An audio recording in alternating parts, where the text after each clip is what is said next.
Can we really know what God is thinking?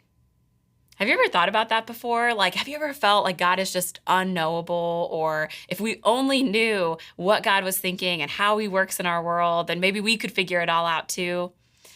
That's a good question. And I think a question a lot of us have wrestled with. And you might be surprised to know that that question actually shows up in the Bible. It shows up actually two different times. The first is in Isaiah chapter 40, and then the second is in First Corinthians chapter 2. I want to read it to you. It says, "Who can know the Lord's thoughts? Who knows enough to teach him, to teach God?" Who can know the Lord's thoughts? It's a great question. But here's the really cool thing about the Bible, about this verse. It doesn't just leave us in that question, because if all we're doing is wondering what God is thinking, that's only going to get us so far. This verse actually gives us a resolution, what to do with that question. So it goes on to say, "But we, followers of Jesus, understand these things, for we have the mind of Christ."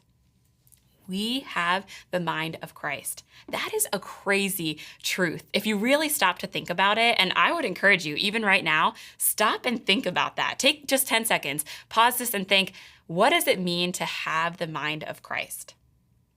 That's a wild truth that the God of the universe first came to our world through the person of Christ to show us who he is.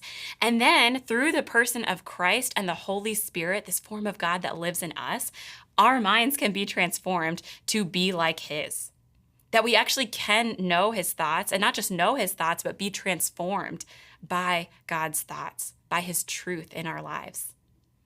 Man, what would it mean if that's actually true? What would that mean for your life, your relationships, your job? What would it look like for your thoughts, for your mind to be transformed because it's being transformed around God's mind, around his truth? If that's true, that has ramifications in our life that's going to change everything. So my encouragement for you today, man, first just know God is close, that you can know him, and as you grow closer to him, that he wants to transform your mind.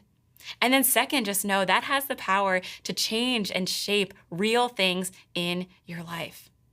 Your mind can become more like God's.